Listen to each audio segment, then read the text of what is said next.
Muito bem. Vamos lá então iniciar aqui o nosso trabalho de hoje. Nós vamos entrar no capítulo 17 do O Livro dos Médiuns, que trata da formação dos médiuns, desenvolvimento da mediunidade, a partir do item número 200. Esse capítulo, Kardec separou para nós aqui 3 itens importantíssimos para o exercício da mediunidade, né? O desenvolvimento da mediunidade, que é o início desse trabalho, mudança de caligrafia, naturalmente no caso dos médiuns psicográficos, e perda e suspensão da mediunidade.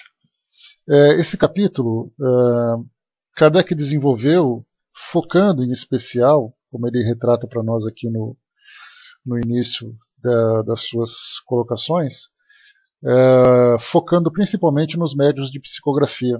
Né? Isso porque, conforme ele lembra, a gente vai ver isso daqui a pouco, que a mediunidade da psicografia é a mais prática, é a mais fácil de se obter uma comunicação. Isso porque, naquela época, a maioria, né, ou praticamente todos os registros que ele trouxe para nós para a elaboração da codificação, veio através da escrita. Isso significava que havia uma necessidade muito grande de se fazer registros materiais desses textos que ele publicava, né, ou que ele organizou e publicou nesses livros que nós estamos estudando. Ontem nós iniciamos o estudo propriamente dito do livro Obras Póstumas,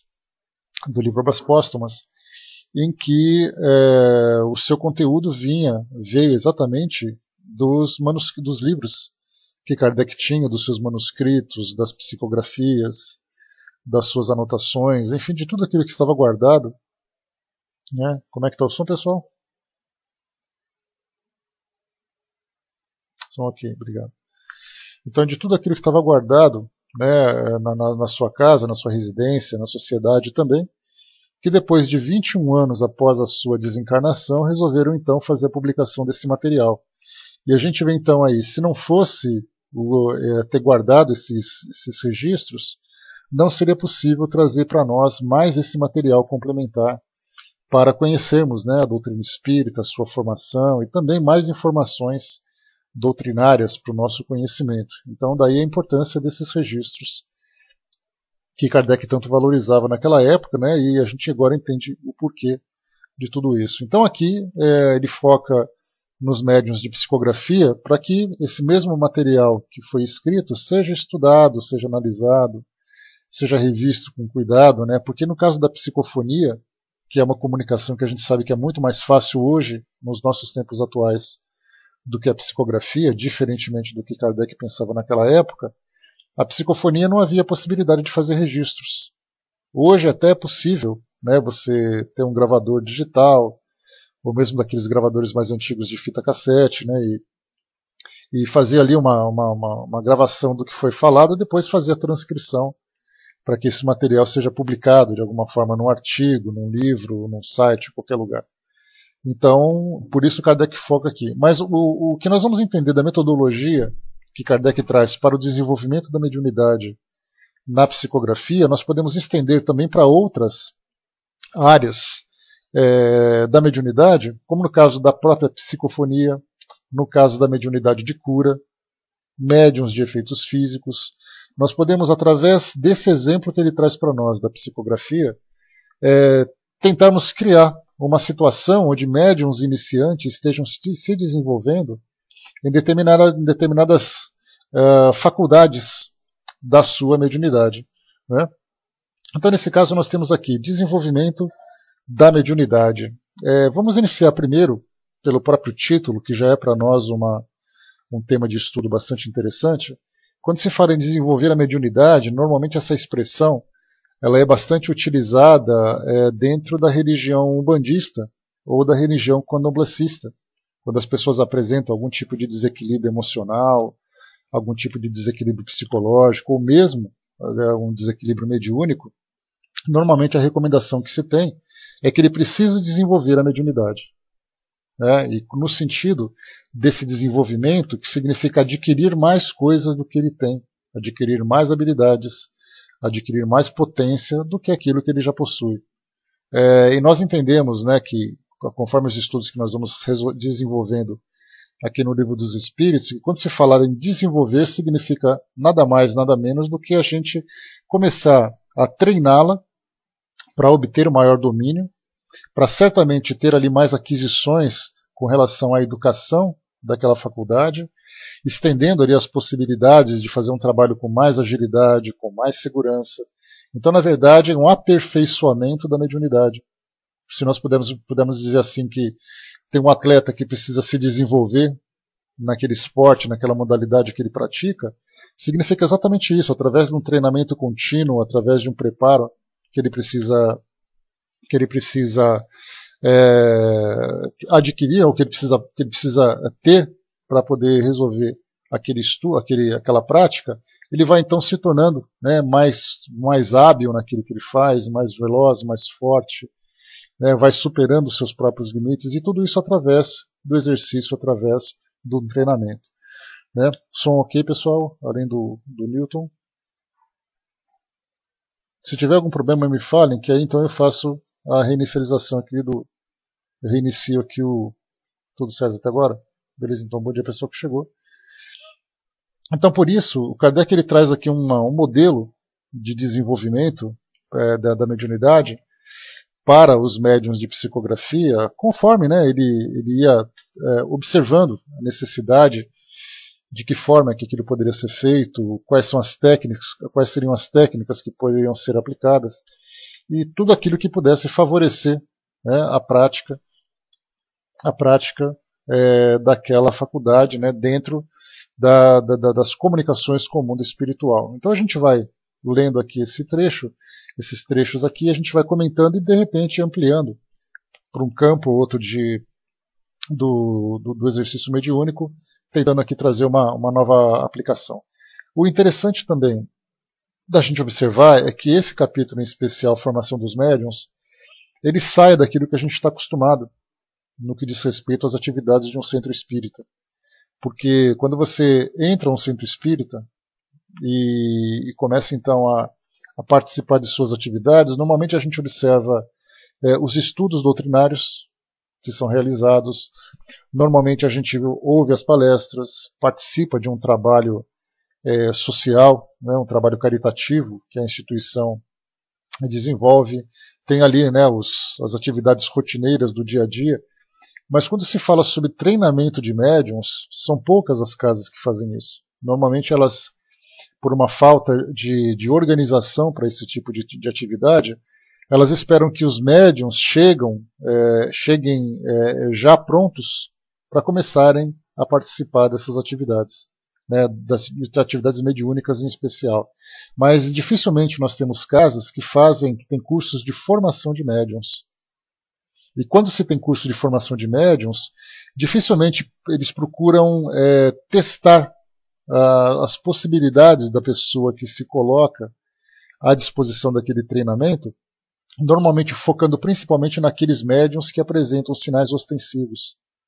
Então, se eu quero saber se é possível eu ter a mediunidade, eu chego no centro espírita e falo, olha, eu queria participar de um curso de formação de médiuns, eu queria saber se eu posso escrever alguma coisa, se eu tenho possibilidade. Aí eles vão perguntar assim, mas o que você sente exatamente assim com relação à escrita? Aí ele vai dizer, bom, na verdade eu não sinto muita coisa, não sinto praticamente nada, mas eu queria saber se eu sou médium. De imediato ele é descartado. E Kardec traz exatamente aqui o contrário, dizendo que, apesar de não ter sintomas físicos, nada impede que a pessoa faça esse treinamento. E mais ainda, ele coloca para nós aqui que esses treinamentos para a formação de médiuns não precisa necessariamente ser realizado dentro das instituições. A pessoa pode fazer isso em casa mesmo. E isso contrasta exatamente com a nossa realidade hoje, já que o Espiritismo, com o passar do tempo, ele acabou se tornando uma filosofia institucional. Significa o quê? Que ela só tem validade se ela for exercida dentro de um centro espírita.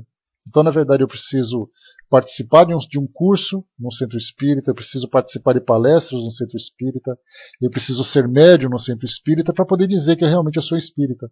Se eu fizer alguma coisa na minha casa, se eu fizer alguma coisa de uma forma individual, ou apenas familiar, ou eu tiver um grupo particular que eu possa exercer essas atividades, hoje não tem o mesmo valor. Porque aí eu não tenho documentação, eu não tenho a oficialização, eu não tenho reconhecimento. Então a gente mudou praticamente, né, o foco disso tudo. Conforme a gente viu ontem no livro Obras Póstumas, que nós comentamos no início, Kardec, aquele relato inicial que fala da biografia de Allan Kardec, tem uma passagem em que aquele que escreveu o texto dizia o seguinte: Kardec desencarnou numa fase em que ele estava trabalhando pela expansão do Espiritismo. Ele estava trabalhando com uma nova organização da doutrina espírita. O que significa isso? Que ele estava percebendo que os grupos estavam começando a se formar e havia a necessidade de uniformizar e unificar também o pensamento dessas instituições. Não que elas se tornassem dependentes umas das outras e que houvesse uma federativa que as coordenasse, mas que elas pudessem fazer um trabalho voltado para o desenvolvimento do espiritismo, unindo forças e não fazendo trabalhos diferentes. Mas quando ele desencarnou em 1869, que foram 12 anos, né, que foi 12 anos após a sua desencarnação, lá no início, né, o Livro dos Médiuns foi publicado em 1862, praticamente 4, 5 anos após o início das suas atividades, 5 anos, né? Então ali naquela época dificilmente nós encontraríamos instituições formadas. Então na verdade quando ele formou a Sociedade Parisiense de Estudos Espíritas, um ano após a elaboração do Livro dos Espíritos, as comunicações começaram a chegar por cartas e também por contatos pessoais das pessoas que iam conversar diretamente com Kardec, iam perguntar, tirar dúvidas de que forma que as coisas poderiam acontecer, né? Bom, vamos em frente. Se vocês não entenderem alguma coisa, vocês me falam que a gente faz aqui tenta fazer a inicialização do Pautal. Tá legal? Então, conversava com ele, mandava cartas, então cada um contava a sua experiência pessoal sobre atividades relacionadas com a mediunidade, percepções, visões, dúvidas que as pessoas apresentavam e tudo mais. E aí então no Livro dos Médiuns ele começou a oferecer orientação para essas pessoas que faziam esse trabalho particular, para esses grupos que eram individuais, independente de estarem participando ou não de alguma instituição, que era raro naquela época, depois que os grupos começaram a se formar. E como a gente viu ontem, né, depois de um certo tempo, os próprios grupos começaram a fechar.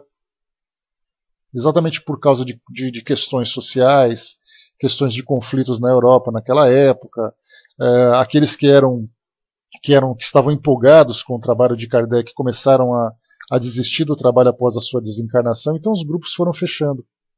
E aí a gente conversou um pouquinho sobre a migração, né, ou a imigração do espiritismo da França para o Brasil, e aqui ele começou a se desenvolver também em grupos particulares, mas também começando a formar as instituições, e hoje nós temos praticamente, né, mais de 8.000 instituições aqui no Brasil. Né, quer dizer, muita coisa, são muitos centros espíritas aqui.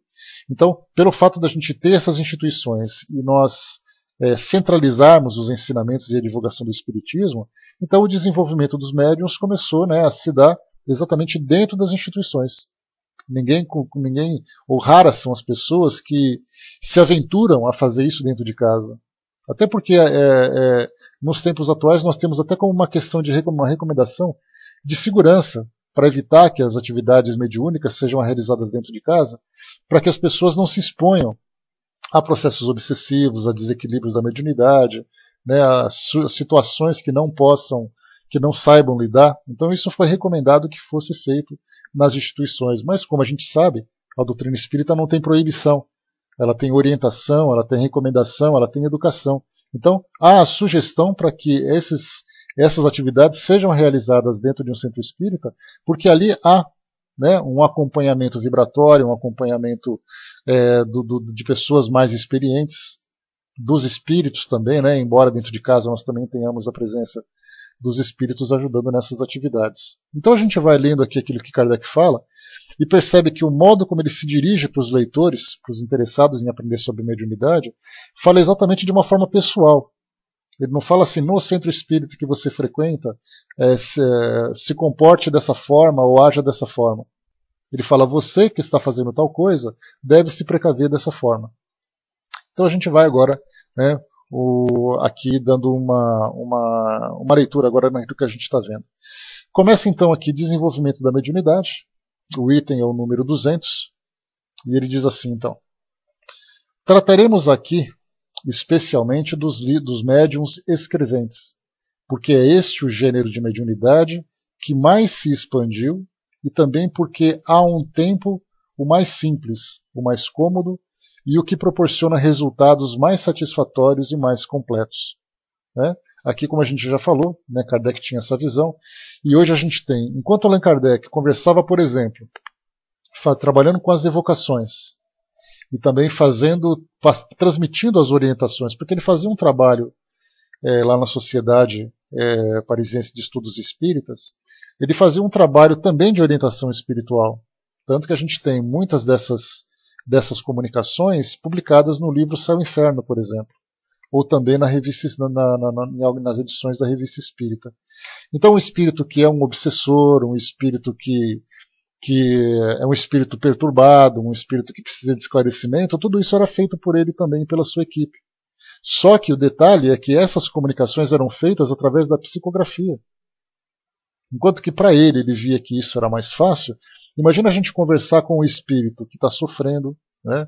Um espírito que está passando por uma dificuldade muito grande, de repente tentar se comunicar através da psicografia, sendo que hoje ele pode, através do processo que a gente chama de incorporação, ele se manifestar com muito mais naturalidade e muito mais rapidez. Aí ele pode chorar, ele pode esbravejar, ele pode pedir auxílio, ele pode conversar com mais naturalidade. Né? Então, até para nós é assim. Né? O Pautalk é uma prova concreta de que se antigamente nós tínhamos ali o IRC, né, que era uma plataforma de comunicação feita somente através da escrita, depois nós tivemos ali o Pautalk que veio trazendo a conferência por voz, nós tivemos uma evolução significativa.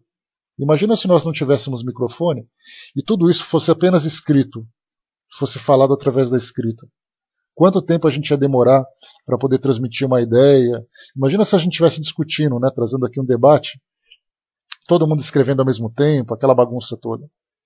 E de repente vem o microfone, fica muito mais fácil de se comunicar, muito mais fácil de falar, e aí nós conseguimos fazer essas teleconferências com mais agilidade e com muito mais produtividade também. A mesma coisa acontece com a mediunidade. Se nós perguntarmos qual é a mediunidade que oferece maior facilidade para a comunicação, a psicografia ou a psicofonia, a escrita ou a fala? Pela prática, a gente vai entender que a fala é muito mais rápida. Né? Por isso Kardec coloca que naquela época o trabalho da psicografia era muito mais interessante. Até porque, um detalhe interessante, fundamental que a gente tem que lembrar, que a psicografia, produzindo um resultado material, que é a própria escrita, ela evita, por exemplo, qualquer tipo de simulação de mediunidade. Porque eu posso, como um bom ator, falar, né, com voz diferente, com expressões diferentes, demonstrar as minhas emoções e tudo mais. Já na escrita, nós temos ali os detalhes da caligrafia, nós temos o detalhe da velocidade, da forma como ela se desenvolve. Então a gente percebe que é muito mais difícil você simular a comunicação através da escrita do que da psicofonia, do que através da fala. E é então naquela época, como os primeiros contatos com o mundo espiritual, de uma forma assim, digamos, organizada, de uma forma oficial, começava a se estabelecer, nada melhor do que se estabelecer de uma forma que pudesse realmente chamar a atenção das pessoas. Então tudo era uma questão do quê? De necessidade do momento, de se registrar aquilo que estava sendo produzido. Por isso então ele coloca, né, que é o mais cômodo. Por que era mais cômodo? Porque antes da escrita da psicografia, tudo era escrito através de uma cesta. Era feito através de batidas.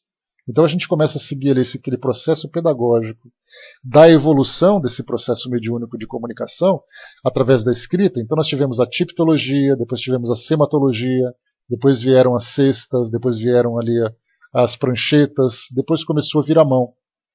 A pessoa simplesmente segurava o lápis e aí então a mão começava a escrever. Certamente era muito mais cômodo do que os anteriores. Imagina naqueles primeiros contatos, conforme a gente conversou, quando se falava sobre a tiptologia, que é a comunicação através das batidas. Imagina então uma mesa que levantava ali o pé e ficava batendo para você chegar na letra J, batia ali tantas vezes, depois chegava na letra U, batia tantas vezes. Imagina se perde a conta no meio das batidas. Vai ter que começar tudo de novo. Então, certamente era muito desconfortável, era muito limitado, principalmente, porque aquelas batidas do sim e do não também eram bastante problemático, né? Então depois veio a parte da escrita, que ficou muito mais simples, e depois nós evoluímos para a parte da fala. Então, quer dizer, nós podemos utilizar hoje os dois métodos, cada um com o seu propósito. Se você tem necessidade de registrar aquela comunicação, a escrita, sem dúvida nenhuma, é muito mais prática. Se você tem apenas ali a oportunidade de conversar para poder receber alguma orientação orientação assim, mais objetiva, de você dialogar com o espírito para poder ajudá-lo no seu restabelecimento no mundo espiritual, ajudar num processo de desobsessão, sem dúvida a voz é muito mais prática. Então nós temos ali dois métodos, né, cada um desses métodos proporcionando ali, né, um conforto, uma conveniência de acordo com a necessidade. E continua para nós aqui. É ainda o que todos ambicionam. Infelizmente, não há, até o presente, nenhum meio de diagnosticar, mesmo de maneira aproximativa, o que se possui essa faculdade. Pessoal, me dá só um instantinho, por gentileza. É rapidinho. Pronto, voltando, pessoal, desculpem. Vê se melhorou alguma coisa.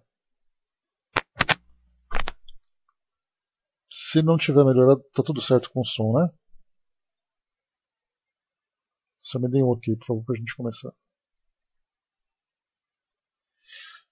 Alô, tudo certo? Ok? Beleza.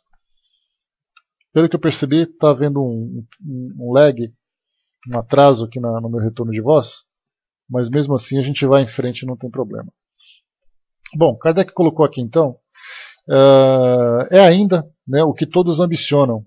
Infelizmente não há até o presente nenhum meio de diagnosticar, mesmo de maneira aproximativa, que se possui essa faculdade. Né? Então Kardec lembrava aqui que todo mundo ambicionava a habilidade, né, ou a facilidade de se comunicar através da psicografia, porque era algo que estava surgindo. Então as pessoas começaram a se admirar com aquilo que acontecia, né, através das reuniões, das comunicações que chegavam, da possibilidade de se comunicarem com os entes queridos, de ter essa experiência, essa vivência na mediunidade através da psicografia. Né. Nos tempos atuais não é diferente, né, pelo contrário. Nós temos hoje, principalmente com essa popularização do espiritismo, em especial da mediunidade psicográfica, através das obras de Chico Xavier, através de Divaldo Franco, Raul Teixeira, através de Carlos Bacelli, que também foi um grande difusor, né, do exercício mediúnico. Né? Então, todo mundo gostaria de ter essa mediunidade. Então as pessoas diziam assim, olha, eu queria ser médium de psicografia, para que eu pudesse escrever um livro, para que eu pudesse escrever uma comunicação. Então não deixava de ser, né, uma ambição que todas as pessoas tinham também. Mas, como foi mostrado, não basta apenas a pessoa dizer assim, olha, eu quero ser médium de psicografia. Porque, na verdade, ser médium de psicografia é algo que para ele não vai surtir muito efeito se ele não demonstrar na prática a capacidade de psicografar. Então, como Kardec colocou, não há nenhum método que você possa dizer a alguém que tenha algum sinal característico, algum sintoma característico. Né? Aqui, continuando então aqui o que a gente comentava. Então não há, né, nenhuma forma de identificar, como Kardec colocou, até o presente naquela época e até o presente hoje também. Né, algumas pessoas apresentam sintomas físicos, né, que nós identificamos como característicos da mediunidade, mas eles não são definitivos. Tem pessoas que sentem formigamento, tem pessoas que já experimentaram a própria escrita, né? Tem pessoas que sentem uma dor no braço, tem pessoas que sentem um peso no braço, enfim, cada um ali relata de uma forma diferente. Mas esses, no caso que a gente fala, são aqueles que apresentam a mediunidade de uma forma ostensiva. O que significa isso? Que a pessoa já tem uma predisposição clara para a escrita. Mas quando Kardec fala assim que todas as pessoas podem, à vontade, experimentar o exercício mediúnico da psicografia, ele fala exatamente das pessoas que possuem esses sintomas, esses sinais que já são característicos, ou aqueles que não possuem também. Então o fato de eu sentir alguma coisa ou não significa, não define a minha condição de médium. Então ele vai dizer para nós aqui também. Os sinais físicos que alguns tomam por indícios, nada tem de certo.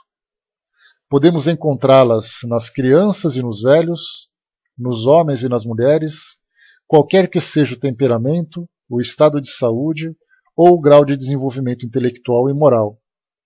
Só há um meio de constatar a existência, é experimentar. E aqui depois ele vai falar para nós de que forma que pode ser essa experimentação. Né? Ou seja, eu vou chegar depois em casa, vamos entrar no clima, né, do pensamento de Kardec. Então ele manda essa mensagem para uma pessoa que não tem vínculo nenhum com instituição, e aí então eu estou na minha casa e eu quero experimentar para saber se eu sou médium. O que eu faço então? Eu vou lá pegar as folhas de papel, né, do modo como nós vemos, né, um bloco, uma folhas soltas, como for, pego um lápis, uma caneta, me coloco numa condição, né, de concentração, de meditação, de prece também, solicitando a assistência dos bons espíritos para me ajudar nesse trabalho, e aí então me coloco à disposição e espero acontecer alguma coisa. E aí então essas pessoas que se colocam nessa condição vão ficar ali aguardando. Algumas vão sozinhas naquele momento de reclusão, de reserva, elas vão começar então a sentir o impulso da mão, vão sentir pensamentos que chegam para escrever alguma coisa, e ela vai começar então a identificar se por acaso a informação vem através do pensamento, ou se por acaso, né, de uma forma intuitiva, ou se por acaso vem realmente através de uma psicografia semimecânica ou mesmo mecânica. Então eu vou ter que fazer isso na minha casa para saber. E ele insiste também, ele traz para nós aqui o tempo que isso vai durar, quantas vezes se pode insistir, quantas vezes diária isso pode acontecer. E ele não coloca assim nenhuma necessidade de você estar matriculado no curso de médiuns. Ele coloca uma condição que é fundamental, que a pessoa que vai experimentar o exercício da psicografia tenha conhecimento daquilo que está fazendo. Primeiro a teoria, depois a prática. Por que a necessidade da teoria? Porque quando você vai estabelecer um contato com o mundo espiritual, é necessário você compreender o que significa mediunidade, quais são os tipos de mediunidade, quais são as formas de se relacionar com o mundo espiritual, quais são os tipos de espíritos que se manifestam, quais são os seus caráteres, quais são as suas intenções. Se um indivíduo quer se aventurar, porque ele viu de repente na televisão, nos nossos tempos atuais, né? Bom dia pessoal que chegou, boa noite Sandra. Então pessoal que está ali à vontade, né, e quer começar a fazer um treinamento. Então eu fui a um centro espírita, então eu assisti um documentário, eu vi uma reportagem que tinha um médium psicografando. Aí então eu não tenho conhecimento nenhum do espiritismo, não tenho conhecimento nenhum de mediunidade, aí eu falo assim, eu quero experimentar para saber se isso funciona comigo. E aí então ele começa a se expor às influências espirituais para poder experimentar a psicografia ou outro tipo de comunicação com os espíritos e acaba depois sofrendo, né, a questão do misticismo, a questão do próprio animismo, pode entrar num processo de obsessão, pode se equivocar com aquilo que está fazendo. Então exatamente a necessidade do conhecimento teórico. Por isso Kardec coloca, esse capítulo é o 17. Significa que antes desse 17, nós tivemos 16 capítulos de teoria, falando sobre todas as situações, sobre as pessoas que querem entrar em contato, né? Pois é, sempre traz, né, Francis?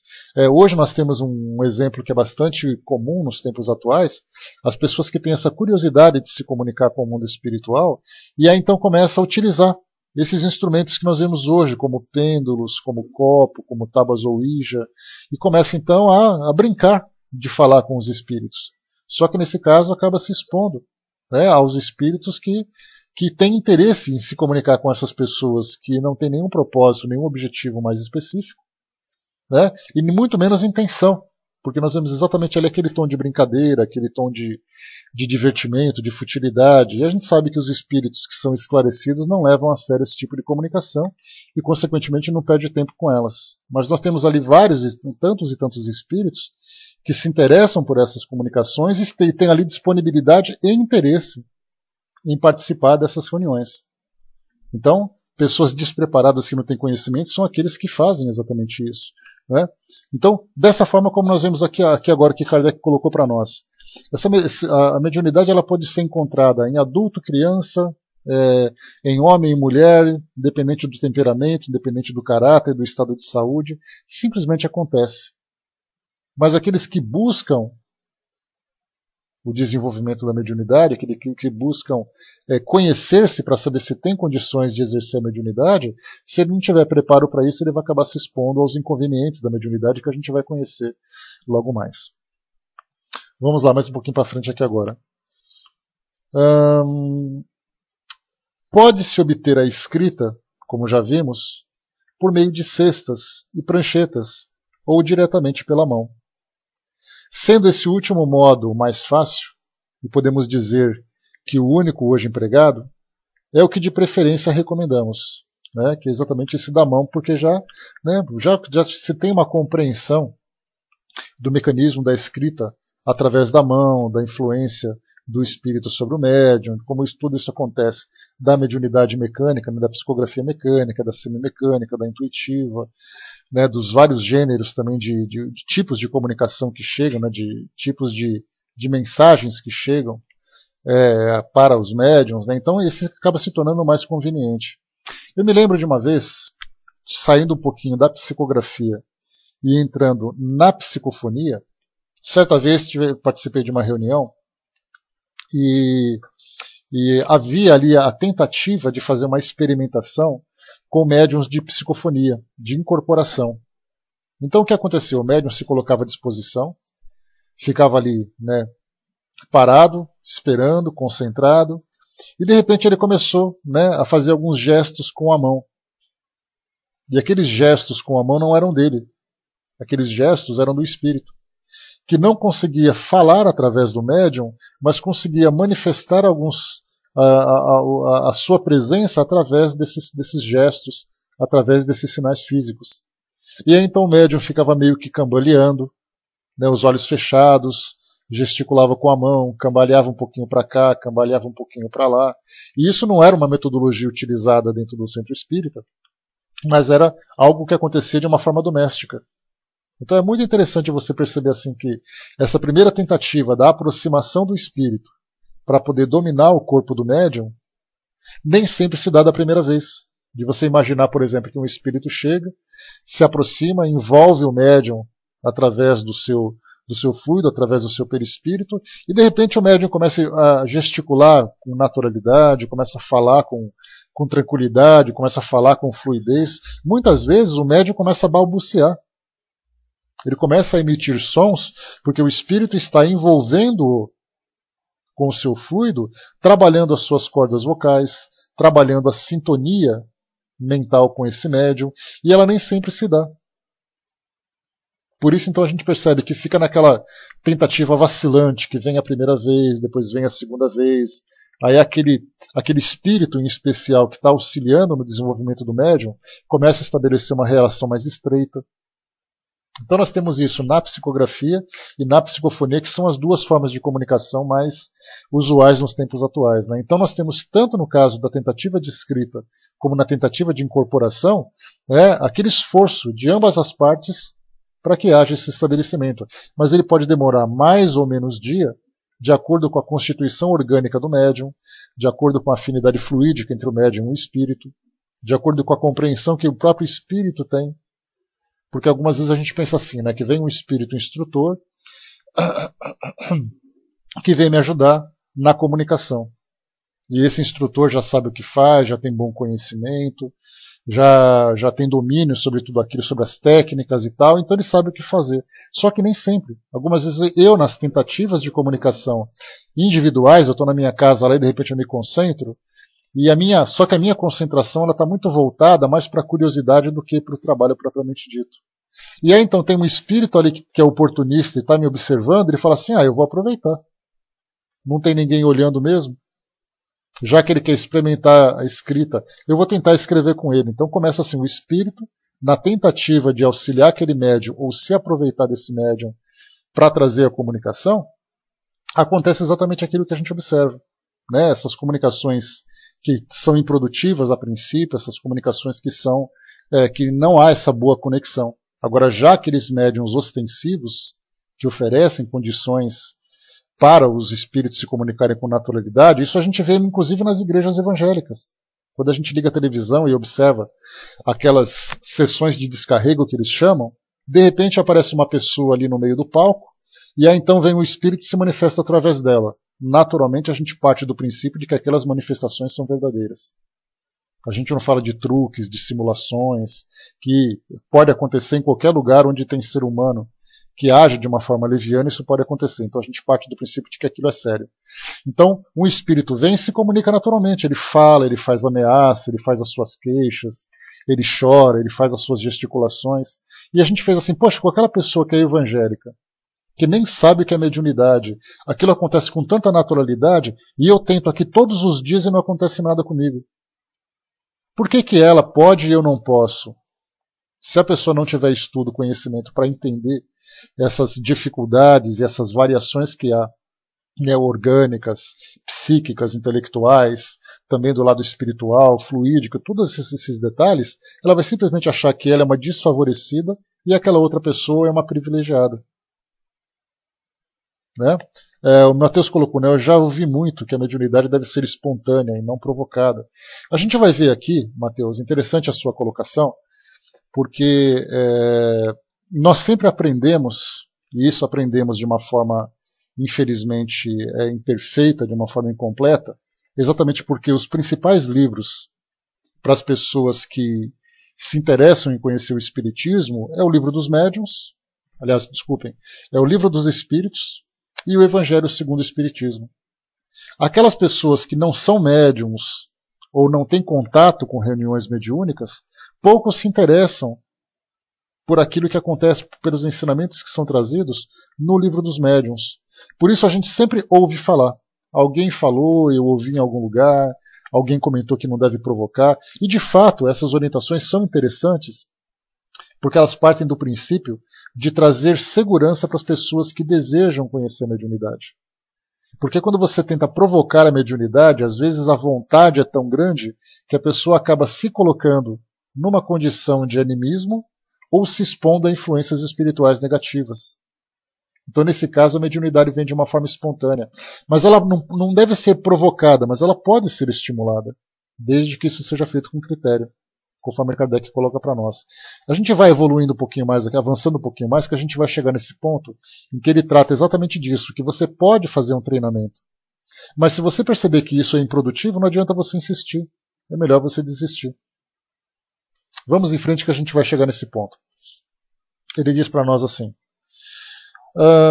pode-se obter a escrita, como já vimos, por meio de cestas e pranchetas ou diretamente pela mão.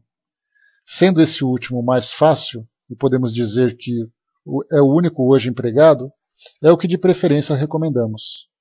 O processo é dos mais simples. Olha só os detalhes que Kardec traz para mostrar para as pessoas de que forma que se pode, né, exercitar a psicografia.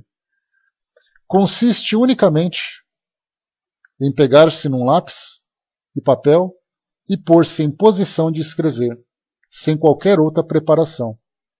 Mas para se conseguir bons resultados, são indispensáveis muitas recomendações. Então ele começa aqui primeiro nessa situação, né? Se você quer escrever, é só você pegar um papel e lápis e se colocar na posição adequada. Né? Porque muita gente diz assim, eu quero fazer uma psicografia. Né? Eu quero fazer uma psicografia. Aí então eu ponho o papel na minha frente, coloco o lápis em cima da mesa, aí eu junto as mãos e coloco na testa e fico ali fazendo a minha prece. Na verdade, se eu quiser escrever, eu tenho que fechar meus olhos e já segurar o lápis para que, se for por acaso eu começar a escrever, eu de fato escreva. Se eu colocar a mão na testa e ficar esperando as coisas acontecerem, não vai acontecer nada, porque eu não estou naquela condição de escrita. Outros colocam o papel em cima da mesa, colocam o lápis em cima e se debruçam em cima do papel. Colocam os braços assim naquela posição de dormir na carteira da escola e fica ali com a cabeça baixada esperando ali sentir alguma coisa no braço para poder escrever. Então Kardec já começa colocando.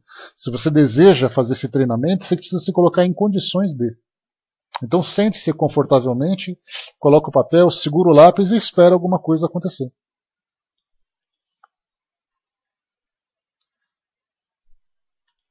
Aguardando só um pouquinho, pessoal.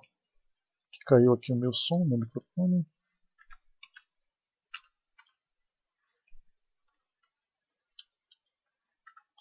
Oi, pessoal, caí aqui. Tá? Tomei uma tijoladinha de leve. Deixa eu ver aqui, então. Então ele coloca para nós aqui, né, dessa questão da condição, da posição adequada para isso. Mas ele coloca para nós assim, né, sem qualquer outra preparação. O que significa isso, essa questão de sem qualquer outra preparação? Que muitas vezes as pessoas se prendem muito a rituais. Ele acredita que ele tem que fazer algum sinal religioso, que ele tem que colocar na mesa dele algum objeto sacramental, que ele tem que fazer ali um ritual. Tem gente que fica em pé, dá a volta em volta da mesa, depois senta de novo. Outros fazem sinal da cruz, o outro tem que se vestir adequadamente. Não, você tem que psicografar com roupa branca. Não, você não pode psicografar se não tomar banho com rosas antes. E aí o pessoal começa a inventar, né, todos esses rituais. E isso acontece. Pode parecer engraçado hoje, mas na verdade, dependendo do tipo de cultura religiosa que a pessoa tem, em que todas as vezes que ela se comunica com o mundo espiritual, ou que todas as vezes em que ela exercita a sua fé, né, através de práticas religiosas, ele acredita que dentro dessa comunicação com o mundo espiritual ele tem essa necessidade também. Vocês se lembram, por exemplo, que muitas pessoas que quando passam em frente à Igreja Católica fazem o sinal da cruz. Eu fazia muito isso quando eu era adolescente, que eu ainda estava naquela fase de envolvimento com a Igreja Católica e tudo mais. Então eu ia trabalhar, passava em frente à igreja, fazia o sinal da cruz. Voltava, fazia o sinal da cruz. Se tivesse 5 igrejas no caminho, seriam 5 sinais da cruz, 5 para ir, 5 para voltar. Muita gente que entra na igreja, entra fazendo o sinal da cruz. Quando sai de frente para o altar fazendo o sinal da cruz. Essas são práticas religiosas que para os católicos é importante. Mas o que Kardec coloca? Que para você simplesmente se comunicar com o mundo espiritual, não tem necessidade desses rituais religiosos. Basta apenas que você se mentalmente entre em sintonia com o mundo espiritual, e através dessa sintonia e de uma postura adequada para começar o exercício, a coisa simplesmente acontece. E essa postura mental, fundamental também como do espiritual, a gente vai ver, né, de você fazer uma evocação, né? Exato, né? Eles também é a mesma coisa, o cemitério, as pessoas continuam tendo essa prática, né? Então cada um faz do jeito que quer. Então para o espiritismo, naquela época de Kardec principalmente, como a maioria das pessoas que começavam a conhecer o espiritismo, que começavam a se envolver com as atividades mediúnicas, eram pessoas que ainda participavam de outras religiões. Hoje o espiritismo já começa, né, a ficar mais definido, né, que as pessoas que frequentam centros espíritas geralmente não frequentam outras instituições, mas se frequentarem também não tem problema, mas normalmente as pessoas abandonam as crenças que tinham anteriormente para começar a praticar somente o espiritismo. Mas na época de Kardec era uma mistura. Eram pessoas que vinham de vários lugares, pessoas que eram religiosos não praticantes, eram praticantes, mas tinham a mente aberta para essas experimentações. Né? Então não há necessidade, como Kardec colocou, né, qualquer outra preparação. Mas para se conseguir bons resultados, ele diz aqui, são indispensáveis muitas recomendações. Vamos lá então. Item número 201. No tocante às condições materiais, recomendamos evitar-se tudo o que possa impedir o livre movimento da mão. É mesmo preferível que ela não se apoie inteiramente no papel. A ponta do lápis deve manter o contato necessário para escrever, mas não para oferecer resistência. Todas essas precauções se tornam inúteis quando se começa a escrever corretamente, porque então nenhum obstáculo poderia deter a mão. Essas são apenas as preliminares do aprendizado. Então olha o detalhamento de Kardec. Ele começa a dizer para as pessoas, se você quer escrever, você tem que ficar à vontade, né? Coloca ali a mesa tem que estar limpa, não pode ter nenhum objeto que atrapalhe o movimento da mão, até porque a gente sabe que, dependendo da velocidade com que a psicografia se desenvolve, pode acontecer de esbarrar em alguma coisa, de se prender em alguma coisa. Então, se eu quero, olha só que detalhe interessante, se eu quero começar a psicografia, e a gente está estudando isso, não que a gente esteja formando aqui na nossa sala hoje médiuns psicográficos, mas é para a gente poder observar os detalhes que devem ser observados no início desse trabalho. E isso acontece tanto para os médiuns de cura. Para quem faz curso de passes, por exemplo, aprende a postura da mão. A mão deve ficar nessa posição, você tem que ficar a essa distância do paciente, você deve gesticular dessa forma, você não deve ficar chapiscando, né, como se estivesse jogando gotinhas de água no rosto da pessoa. A mão não pode estar fechada, a mão tem que ficar nessa posição, você tem que colocar a mão nessa região do corpo da pessoa e não naquela. Então, tudo é feito de uma forma detalhada. Então, todas as vezes que uma instituição organiza um curso de formação, né, precisa com detalhes, porque do contrário, daqui a pouco as pessoas estão pegando um raminho de arruda e batendo na cabeça das pessoas lá. Né? Está sendo gravado sim, Branca. Tá? No final a gente passa para vocês o endereço. Porque do contrário, em vez de você usar as suas mãos para fazer um passe, alguém vai achar assim, olha, pega um raminho de arruda, então, nós temos pontos, nós temos ali a distância, você não pode tocar nas pessoas, você não pode ficar falando perto demais, você não pode ter o hábito de fumar, como a gente já conversou, porque de repente você se torna desagradável, fungando em cima da pessoa com aquele hálito de nicotina e a pessoa se sente desconfortável. Tem médiums, por exemplo, que fazendo tratamento de passe, coloca a mão na pessoa, e isso pode ser desconfortável dependendo da região onde você põe. Imagina, eu sou um homem, estou dando um passe e coloco a mão nas pernas de uma mulher para poder dizer para ela que eu estou fazendo um tratamento. Por melhor que sejam as minhas intenções, nesse mesmo momento ela vai se sentir desconfortável. Então todas essas recomendações detalhadas devem ser observadas para evitar equívocos no tipo de tratamento, para evitar mistificações. Tem médiums, por exemplo, que quando eles vão dar passe, para vocês terem uma ideia, ele respira fundo e começa a fungar. Chamado de médium touro, né? Ele começa a fungar em cima da pessoa. E de repente eu estou aqui parado com meus olhos fechados em momento de prece, para receber aquele passe. De repente o médium começa a fungar, de imediato eu vou abrir um olho e vou olhar para a cara dele. Será que ele está bem? Será que está acontecendo alguma coisa? Será que ele está incorporando? Será que ele vai cair em cima de mim? O que vai acontecer com esse médium? Então a gente vê que são detalhes que podem parecer engraçados e cômicos, e de fato o são, mas que na hora de você colocar isso em prática, isso fica extremamente complicado. Pois é. Então tem que ser observado, né? Como eu falei para vocês, o que Kardec traz para nós aqui são detalhes da psicografia. Mas a gente pode transferir esses detalhes para outros tipos de prática. No caso da psicofonia, no caso do passe de cura, como a gente já conversou. Né? Então vamos lá. Um outro caso que a gente já falou. Né? Um outro caso que a gente já falou aqui. Vamos supor que eu queira fazer uma psicografia. E aí então eu pego um caderno. Eu falo assim, eu vou pegar meu caderno daqueles universitários, aí eu dobro o caderno, coloco em cima da mesa e quero psicografar. Mas eu já vou me dar conta que esse caderno vai atrapalhar o desenvolvimento. Porque de um lado eu tenho aquele degrau que as folhas fazem, do outro eu tenho a mola que me atrapalha. E sabendo a velocidade com que os espíritos escrevem, isso vai acabar me atrapalhando. Então, quando o Kardec traz para nós esses detalhes físicos, os detalhes materiais que devem ser observados, é exatamente isso. Eu ver qual é a forma mais confortável. Por isso que nós observamos nas psicografias que passam na televisão, quando Chico Xavier psicografava, por que eram pequenos montinhos de sulfite? Para que a mão pudesse deslizar de um lado e do outro sem ser nenhum tipo de obstáculo. Se isso não for observado, aquele que é o iniciante que está começando o trabalho vai ter uma dificuldade grande. Então ele precisa estar confortável, com o braço livre, segurando ali um objeto que possa escrever, uma caneta, um lápis. Eu já não posso pegar, por exemplo, aquelas canetas Montblanc, que tem aquelas pontas de pena, né, que aquilo pode rasgar o papel. Eu não posso pegar essas canetas de ponta porosa, porque isso vai dificultar, porque a tinta vai acabar com muita rapidez. Então, detalhes que devem ser observados.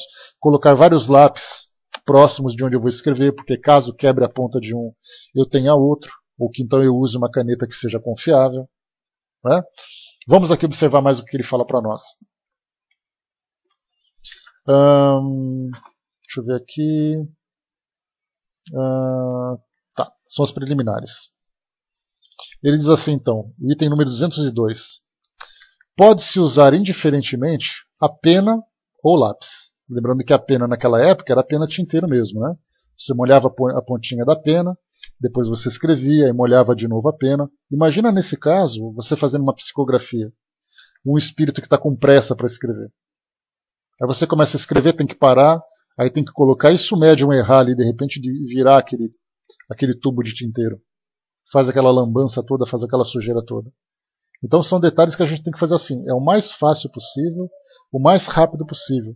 Porque o estabelecimento da comunicação entre o espírito e o médium já é algo que é difícil de fazer. Já é difícil de acontecer. Se nós colocarmos esses empecilhos ainda, aí vai ser um Deus nos acuda, porque o trabalho não vai simplesmente se desenvolver. As maiores preocupações vai ter que tirar esses obstáculos para fazer com que a coisa funcione. Então, para nós aqui, pode-se usar indiferentemente a penas ou o lápis. Alguns médiums preferem a pena, mas ela só pode servir para os que estão formados e escrevem calmamente. Há os que escrevem com tal velocidade que o uso da pena seria quase impossível, ou pelo menos muito incômodo. Acontece o mesmo com a escrita sacudida ou irregular. E quando se trata de espíritos violentos que batem com a ponta e a quebram, rasgando o papel. Né? Então, por isso aqui a gente vê que, né, quanto mais facilidade a gente apresentar, melhor. E Kardec coloca um detalhe em cima, no item 201, ele diz assim para nós, né? Todas essas precauções se tornam inúteis quando se começa a escrever corretamente. Porque tem pessoas, nesse caso, que tendo uma certa facilidade para poder iniciar uma psicografia, a pessoa se senta, pega o lápis e já começa a escrever. São aqueles médios ostensivos e que têm uma facilidade, né, grande de estabelecer esse contato com o mundo espiritual. Então já naturalmente acontece. Como eu já contei para vocês, tem pessoas que na sala de aula, contei para vocês o caso de uma criança, de uma adolescente, de uma pré-adolescente, na verdade, que na sala de aula, de repente, ela começou a escrever. Quando olhou para o caderno, tinha ali uma ameaça. Era um espírito obsessor fazendo uma ameaça para a criança dentro da sala de aula. E aí, então, ela amassou aquele papel correndo, jogou no lixo e tal, ficou preocupada. Quer dizer, ela é uma médium com grande facilidade para escrever, embora esteja tendo uma experiência bastante negativa, por ser um processo obsessivo, mas como médium, sendo bem orientada, depois aí tendo uma relação saudável com o mundo espiritual, vai ser uma médium que vai proporcionar assim, uma facilidade muito grande para os espíritos. Então, nesse caso, você vai falar para ela assim, olha, segure a ponta do lápis, tenha o braço bem relaxado, porque se ela parar para pensar, a coisa já vai acontecer. Então, esse tipo de recomendação acaba sendo desnecessário, somente os detalhes mesmo que possam facilitar. O Francis colocou, será que algum dia chegaremos à psicografia digital, feita de maneira séria, é claro? Não, se um dia não, Francis, nós já estamos tendo a psicografia de maneira digital. Né? O Divaldo Franco contou um detalhe interessante, que ele estava fazendo uma viagem dessas de palestras que ele faz, e aí então ele estava com um notebook, e de repente Joana de Andes falou para ele assim, escreve isso. E ele começou a digitar. E digitar com velocidade. Esse foi um caso que ele contou. Nós temos pessoas, Chico Anísio também falava sobre isso. O que ele dizia? A gente lembra que Chico Anísio era médium ostensivo. Eu trouxe para vocês aqui um vídeo em que ele trouxe um depoimento dele como médium, ele contava como as coisas aconteciam com ele. Quem quiser conhecer esse vídeo, dá uma chegadinha no YouTube e coloca lá Chico Anísio médium. Aí vocês vão encontrar ali alguns detalhes desse depoimento dele. E ele dizia assim, que algumas vezes ele estava datilografando a pauta, né, das falas dos seus personagens e tal, e quando ele olhava no final, tinha um monte de coisa escrita e ele não sabia o que era. Então ele estava lendo como se fosse a primeira vez. E um outro caso também que nós temos, que também foi relatado, foi documentado, né, que é o caso do Chico Xavier, as cartas de Chico Xavier, na década de 70, na década de 80, né, daquelas psicografias que absolveram aquelas pessoas que eram consideradas como culpadas naquele caso, né, nós tínhamos ali também o promotor, que ele estava ali redigindo, né, todo os termos do processo, aquela coisa toda, e ele ficou de repente inconsciente, e depois de 3 horas ele despertou, quando ele foi olhar tinha folhas e mais folhas datilografadas. Né? Então são vários os relatos, né? Vai com Deus, Miriam, bom dia. Para quem também estava, o filme Os Órfãos, um filme nacional, né, que fala, que um filme espírita nacional, que foi lançado, né, acho que em 2010, se não me engano, vocês devem ter assistido, né, que foi um filme muito barato, inclusive, né, no depoimento que tem no DVD do diretor, ele falava assim, olha, o filme foi tão barato que as pessoas que participavam de graça, né, e tudo que a gente tinha ali de equipamento, de roupa, era coisa nossa mesmo. Né? Teve até uma cena engraçada em que ele foi dar uma esmola para uma pessoa que estava na porta da casa dele, numa cena do filme, né? Foi dar uma esmola para uma pessoa que veio pedir ali dinheiro e tal. Ele tirou dinheiro do bolso e deu. Ele falou que o dinheiro era dele mesmo, não era dinheiro da produção. Então a coisa foi feita de uma forma tão simples, tão rústica, que todos eles tiveram que colaborar. E ele dizia o seguinte na entrevista: ele falava assim, olha, eu sinceramente eu vi esse filme fluindo na minha cabeça com tanta facilidade, enquanto eu digitava no computador, que eu acredito que ali estava sendo exercido a psicodigitação. Então, na verdade, assim, os espíritos vão encontrar um método, independente do objeto que você vai utilizar, o método que tem maior facilidade. Se eu tenho agilidade para digitar, por que um espírito vai me pedir para pegar um papel e lápis se eu posso fazer isso através do computador? Se tem um espírito que tem domínio da digitação, da datilografia principalmente, né? Porque assim ele pode utilizar os dois métodos. E eu tenho um médium que me dá facilidade para isso, vamos falar, por exemplo, a Vaninha, digita com muita rapidez. Eu também tenho conhecimento de digitação. Aí eu desencarnei, meu computador aqui deu um choque, eu desencarnei agora, e eu falo para a Vaninha, Vaninha, escreve aí que eu vou te digitar. De repente ela começa a escrever com agilidade e com facilidade. É um processo de psicodigitação. Então não é pelo fato de nós não termos no livro dos médiuns um tipo de método de comunicação que ele não vai existir. Na época de Kardec, o que eles tinham lá era tipografia. Não havia máquina de escrever ainda.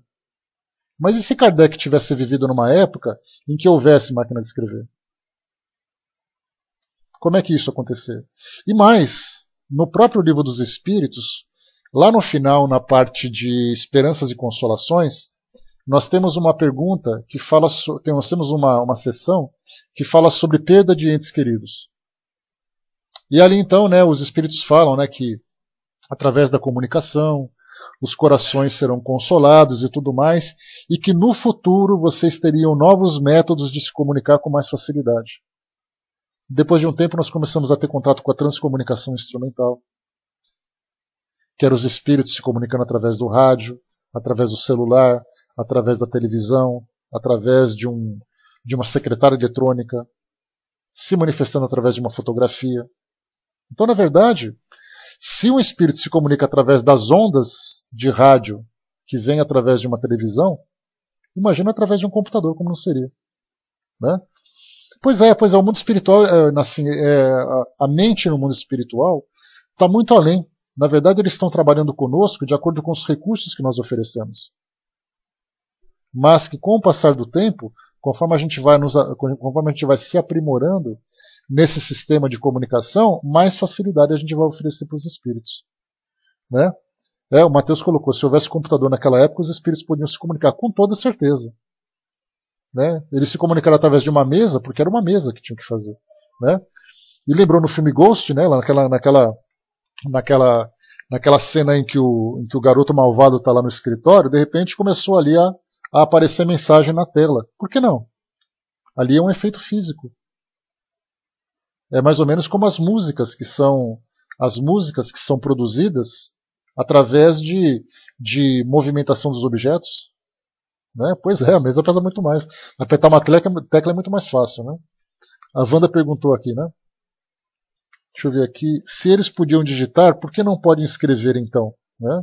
Precisa de um médium para escrever. Exato, né? Então tudo vai assim, de acordo com a possibilidade e com a facilidade. Tá? Vamos lá então, continuando para a gente poder analisar.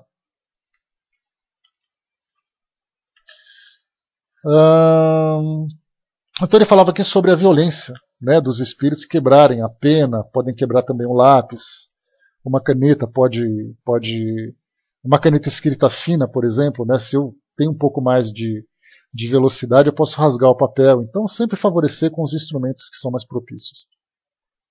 Deixa eu ver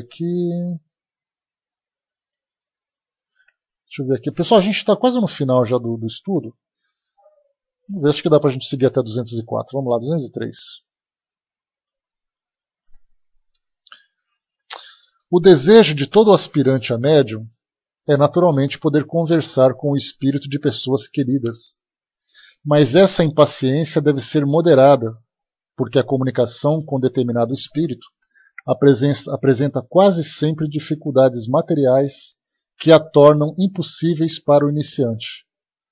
Para que um espírito possa comunicar-se, é necessário haver entre ele e o médium relações fluídicas que nem sempre se estabelecem de maneira instantânea. Somente na proporção em que a mediunidade se desenvolve, o médium vai adquirindo a aptidão necessária para entrar em comunicação com o primeiro espírito comunicante. Né? Então ele fala aqui sobre esse desenvolvimento. Ela não começa necessariamente com uma carta. Ela começa com rabiscos, ela começa com sensações, começa com impressões que ele vai apresentando. Né? E Kardec lembra bem aqui nesse início da questão 203, quando ele fala sobre o médium querer conversar com alguém. Olha só a questão das evocações. Eu posso, sendo um médium já com uma certa facilidade, ou um médium formado com essa habilidade da psicografia, solicitar a presença de um espírito para se comunicar através de mim.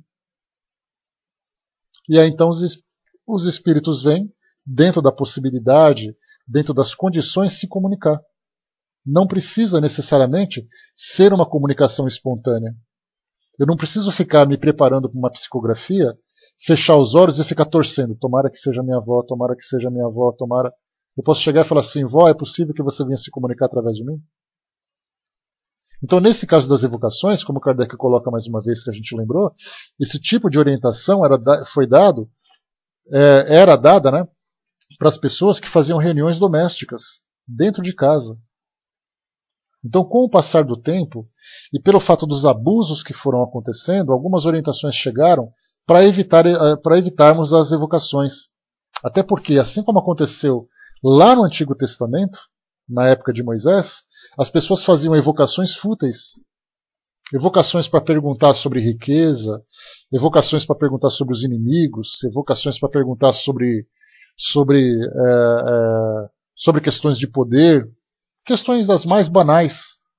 Então aquelas evocações que foram proibidas naquela época, essas mesmas recomendações chegaram agora para evitar esse tipo de abuso, porque isso acontecia.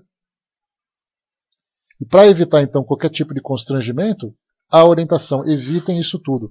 Mas para os grupos preparados, essas evocações são legítimas.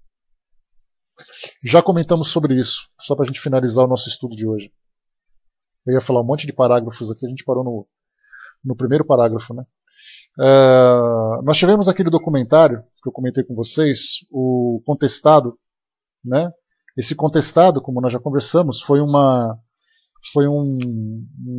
evento histórico que aconteceu na fronteira entre Santa Catarina e Paraná, no final do século XIX, começo do século XX, por ali, mais ou menos como aconteceu em Canudos, lá na região do Nordeste, né, onde Antônio Conselheiro formou, como Messias, como escolhido, formou um grupo de pessoas que moravam naquela cidade de Canudos e depois confrontaram com o exército imperial. E houve aquela carnificina, um monte de gente morreu, e um monte de gente foi preso, o Antônio Conselheiro foi decapitado. Mora nessa região, Flor? Legal. Então o Contestado foi na região sul. Né? E nessa região sul aconteceu também esse atrito entre pessoas que seguiam o Messias, entre fazendeiros, entre soldados também já do governo republicano nessa época. Né? E aí então muita gente ali morreu também. Né? O que aconteceu? Tivemos um documentarista na região sul do Brasil que ele resolveu fazer um documentário sobre o Contestado. Né? Vocês que frequentam aqui já conhecem, mas quem não conhece já fica sabendo. Esse documentário, o Contestado, ele tem ali, além dos depoimentos de historiadores, de pessoas que de certa forma, presenciaram por depoimentos aqueles eventos e tal, eles também evocaram espíritos que desencarnaram naquela época. Então, nesse documentário tem a participação de 20 médiuns, ou de algo em torno de 20 médiuns, que através da incorporação evocaram os espíritos que viveram naquela época e vieram trazer o seu depoimento.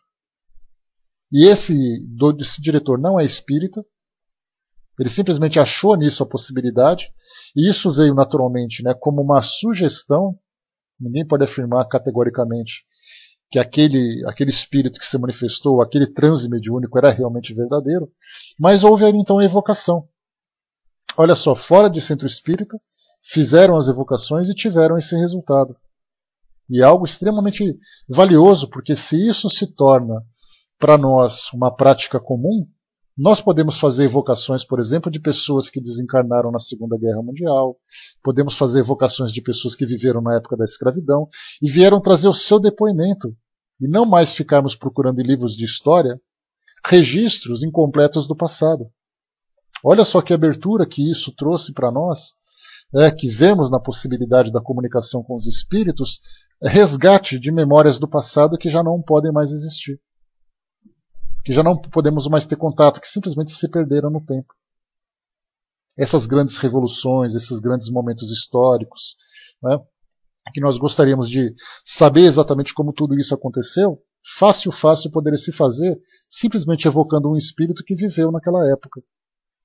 Então, quer dizer, um espírito familiar, um espírito que participou de um evento histórico, um espírito orientador, uma personalidade pode ser evocada. Agora, ela se manifestar já é uma outra história. Aí vai depender das condições dela, do desejo que ela tem de participar, da importância que ela tem principalmente. Tá? Ele, infelizmente ainda, Branca, é um documentário que ele vai ser lançado no segundo semestre agora desse ano. Tá? O documentário chama Contestado... Deixa eu pegar aqui, só um instantinho.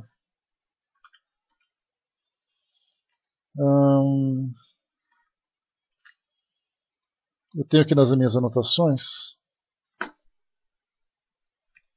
mas eu vou ter que pesquisar só um instantinho, por favor.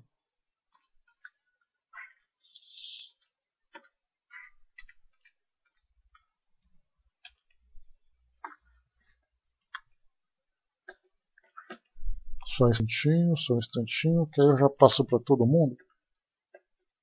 E para quem quiser também conhecer depois, já pode aproveitar e assistir. Assistir não, né? Assistir ao trailer, né, que tem no YouTube. É só colocar ali.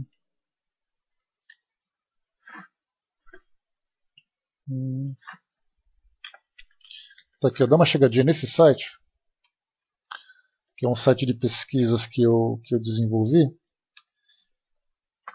Ali fala sobre ele, ó, tá aqui, ó, tá? spiridigi.net/mídia. Ali procura o pôster na lateral que fala do contestado, que aí tem mais informações sobre ele. O documentário se chama...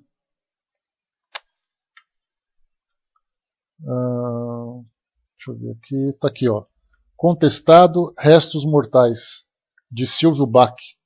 Então, assim, a previsão, segundo o contato que um amigo nosso fez com ele, esteve nos cinemas, né, das capitais, principalmente do Sul e Sudeste, né, de São Paulo, Paraná, Santa Catarina, Minas Gerais e Rio de Janeiro. Foi colocado nos cinemas, e já saiu naturalmente, né, e agora está em DVD, que só virá... Só um instantinho, pessoal.